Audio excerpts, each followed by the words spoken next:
The first thing I remember is the game that I love. A man on a diamond with a golden glove.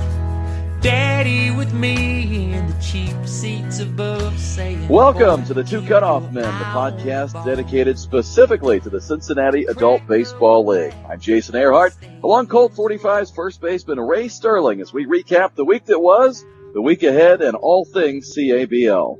Ladies and gentlemen, are you ready? And thanks again for tuning in to the Two Cutoff Men. For more information about our league, you can find us on Facebook by searching Cincinnati Adult Baseball League, and you can check out the league website, www.CincyABL.com. That's Cincy with a Y. You can find stats, standings, games, recaps, rosters, schedules, all kinds of good stuff on there. With that, time to welcome in our co-host, also the show's executive producer and longtime Colt 45 veteran first baseman Ray Sterling. And Ray, welcome to podcast number 9. Finally, we're not talking about rain. Yeah, we're getting some games in here to go ahead and talk about. I'm loving it. Week number 9, too. We keep rolling in. Also, listen in, guys. We have our first sponsor. Listen in for that commercial here. He's going to be sponsoring the Hot Corner. We'll let that sit for a while, who it is. Another little sneaky preview for who joined us this week on the Hot Corner. But another good tease by Ray Sterling. You'll have to wait another 15 minutes to find out who's in the Hot Corner this week. And certainly a lot of good games, Ray, last Sunday. Finally, after all that rain, we were able to get all 10 in. We got all 10 on Wednesday, and looks like possibly a good day tomorrow to get some more baseball in. But might as well start it off with last Sunday out at Loveland, and finally looked like those Knights got their first win of the season. How about that? Putting up 11, too. They're sneaking in there. They come out blasting there, putting up 11. Yeah, Adam Dressel with 7 innings on the hill, and Cole Ward with 4 hits. So congratulations to the Knights. They get off the schneid. They win their first game of the season, and at least at that point, that left the Dragons as the only winless team in the league. But when we get to Wednesday, that might change. We will see. The other game, second game that happened on last Sunday was out at Heritage Park involving the Brewers and the Mudcats. We know that the Brewers won by a final score of 8-4. We don't know much else other than this. Dearest Consuelo, all hope seemed lost. The Mudcats had us pinned until Captain Fosco charged into the fray, astride his mighty speed, guns blazing. No sooner had he destroyed their lines, he disappeared into the night. His courage will live in infamy. So there you go. Jay Lowry's weekly tribute to the Brewers win. They win by a final score of 8-4. Their 4th win of the season. Brew Crew playing pretty well right now. Yeah, you're not kidding. 8-4 over the Mudcats. That's not a shabby win there. That's a nice win coming out of there. Although I am a little disappointed in Jay. Where in the world we did not address, say, give love to my mother or to grandmother nothing or about anything. Mom, grandma. I know. Maybe he just ran out of room. There's only so many characters you can put in there, I guess. I don't know. That's probably it. So after that, we had a game out at Franklin. Like we talked before, that's where they always play. And we had Dayton Braves over the Dragons, 10-4 in that game. Another game over at Heritage Park had the Reds 14, the Tigers 5. Reds come out with a big one there. Yeah, how about Jeff Muse? 6 innings pitched 10 strikeouts. So a big day for Muse coming out of that bullpen, and the Reds able to pick up a big win over a Tigers team that's been remarkably competitive so far, but had trouble holding down that Reds offense. Big hitting days for several Reds players. So a big win for the Reds. I know they're one of those teams, Ray, kind of like us, that hadn't been able to play in about 3 weeks. With all the rain going around, it's been crazy. So I'm glad to see us all getting out there. We got 2 in this week, and it looks like we're going to get some more in this week coming up. So it's good. I like seeing that. Out of Finneytown on Sunday, the Sting opened up a can on the hustle. They put 19 runs on the board. Zane Vogel sang 5 hits, 3 of those doubles. Tyler Snoke goes 8 innings on the hill, and the Sting beat up on the hustle by a final score of 19-8. And Ray, if you look at the write-up that Randy Wabnitz put on for the hustle, you can just sense the frustration there, essentially saying this is the worst game in the history of the hustle franchise. Well, yeah, that's something, saying something. And Hustle's always out there playing tough, and for the Sting to come out and put up 19 on them, there was some having a bad day out there. Big game, 19-8, your final to Sting beating up on the hustle. Probably the best game of the week happened out at McNicholas High School. The Meridians had a 3-0 lead on the 6-time defending champion Hooks going to the 9th inning.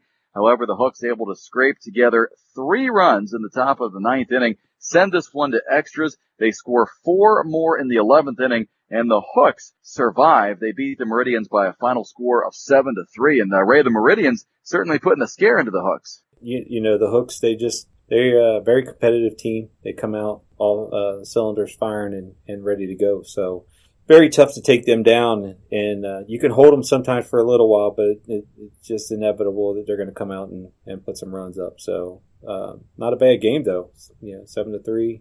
That's 2 good teams right there. They're going to be in the top 8. So yeah, and a shout out to Joe Mills. He threw 10 plus innings. He had a bases clearing double. You know, if you're talking about who the league's most valuable player, or as we call it, the player of the year, I think you got to throw Joe Mills in the mix right now through half of a season. It seems like we're mentioning him every single week.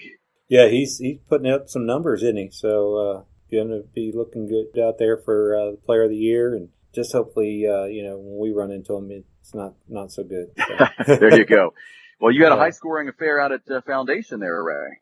Yeah, 13-10, Dodgers and the Orioles. So Orioles still playing tough, even though Dodgers take them down. Dodgers always tough, like we keep talking about out at Foundation. And 6 innings, 12 strikeouts. 12 strikeouts. So like a football score out there, but I have to give credit to a former Yankee, Chris Kandrak, picking up his first win on the hill for the Dodgers. 5 innings, 1 earned run. So congratulations to Chris picking up a big win for the Dodgers in what turned out to be a pretty high-scoring game. Yeah, that was a top one. Dylan, he went 3 for 3, 3 singles and an RBI. Big day. We also had a 3 for 4 day with Cheranowski. Say that's close enough. I don't know how you say his name. but that was very good. Yeah, phonetically correct. Sounds right to me. Enough. Hey, that's not too bad for a Kentucky boy. So. That's right. You don't get too many of those in Kentucky, do you? No. Then out at Testament, we had Deerfield took out the Expos 14-1. Yeah, I talked to my buddy Kurt on this one, and he told me it was not such a good day. So that was, I don't know how much we can talk about that, but maybe they wanted the rain back, it looks like. So. Well, let's just say the Expos haven't had as bad of a day since they left Montreal for last Sunday. Oh, that's just cheesy. Oh, had to throw it in there. Speaking of cheesy, there was a good game out at Sycamore last week between my team and your team, the Yankees and the Colt 45s, and you guys only had 9 guys there, but I tell you what, you guys hung tough with only 9 showing up. Nice job by Gary King. He deserved a better fate. We kind of got some fluky runs there in the 6th, put a few more on the board in the 9th to make it 6-0, but certainly was a pretty good game most of the way. Yeah, it was really tight all the way, and you guys, that was the home cooking right there. That the one that busts out the 3. Ball hops right off the lip and shoots right over our shortstop's head. Oh, come on now. But well, that's how I was pushing the dirt over there in the pregame. I knew at some point a ball was going to hit that. Yeah. That's I know you set that up there that way. But Gary had a great outing. Again, we had 9, and thank you to Pat McVeigh for coming out of retirement to come out and give us our 9th. He's going to try to fill in when needed this year, and we needed him that day, and he came out and pulled through for us. So we appreciate that. Even though always good to see you. Yeah, you got the first battle. So it's not over. We do play again, I think, in August. So you get a second crack at it. I'm sure that will be our game of the week a few weeks from now. We did have another good game out at Schuler. It was between the Suds and the Bulls. The Suds looking to get a little payback from losing to the Bulls a couple times last year, and they do. Shannon Morgan, complete game win. He throws a 5-hitter. The Suds beat the Bulls by a final score of 6-2, and the Bulls all of a sudden find themselves struggling. That was their 3rd consecutive loss. Sounds like they're hurting down a little bit now. That have you heard any more on how Brothers is doing? Yeah, I didn't talk to Hamburg of the Bulls, but I think Rusty or somebody who played the Bulls recently told me I think he has a few more weeks of therapy on the shoulder, and hope to make a go of it this year. But certainly those shoulder injuries can be tough. You don't want to push that too hard, but hopefully Scott can get back out there. One of the better pitchers in the league, and certainly a heck of a good guy too. You hate to see him on the injured list. I like to see those guys out there at full strength. But so hopefully, if Scott's listening, quick recovery for you. Hopefully, you get back out there. We'll see you out on the field soon. Yeah, keep working, but don't rush it, Scott. We got a lot of ball to play, and I'm sure we want to keep playing. So don't rush it and come back and hurt yourself even worse. So just take it easy out there. Well, that took care of an eventful Sunday. We got to Wednesday, Ray. Boy, some crazy games, including 2 ties out at Riverfront. I'll let you start things off at a Riverfront. This is a game where the lights went out at 11 p.m. mid-pitch between the Mudcats and Tigers. Wow. Mid-pitch. Okay, so 10-10, Flying Tigers and the Mudcats going at it. Is that the lights going out, is that because of the timing, the way it is? It's on a timer. It is on a timer, and it's at 11. And I told everybody that before the season started. I know Jeremy put in there should be some kind of warning. Well, the warning was issued in April when I said the lights will be out at 11. Not supposed to start a new inning after 10:45. Apparently the umpires did. So that's just how it went down, 10-10. And the reason they had to start this game a little bit later, the game before it kind of went late, and we're going to talk about that in a minute. But the game before also was a tie. It was cut short. So weird night out at Riverfront for sure. Yeah, that's a tough one. So going mid pitch, I feel sorry for the guys who were behind the plate. But and the Mudcats were rallying. It looked like second and third. So they certainly. We'll try to get that and continue if we can, but it's always tough when you're dealing with a Dayton team and a Tigers team that usually only plays at Loveland or Crosley. So we'll see what we can do, but if it ends up in a tie, well, it's not the end of the world. Tell you what, I'll take the next game since it was mine out of Bishop Fenwick High School. I'll say this, to Chris Stratton, head coach of Fenwick, hats off to him. Great field. He did a terrific job getting the field ready for us. Great hospitality. Again, our thanks to Coach Chris Stratton out at Fenwick hosting us as we took on the Knights, and the Yankees able to pull out an 11-2 win. Got a good start out of Kevin Moulton. He gave us 4 innings, and Adam Clements coming out of there giving us a couple strong at the end. We ended the game with an 11-2 win. Ryan Roth kind of kept us off balance a little bit through the course of the game. They always talk about guys throwing either above or below hitting speed. Ryan throws it up there. He kind of floats it up just slow enough to keep you off balance, and he was able to do that for a while, but ultimately we were able to put some runs up. And I'll say this, I'm sure Ryan's going to end up listening to this. He ended up hitting me in the calf on a pitch, but I did not go all Yasiel Puig on him.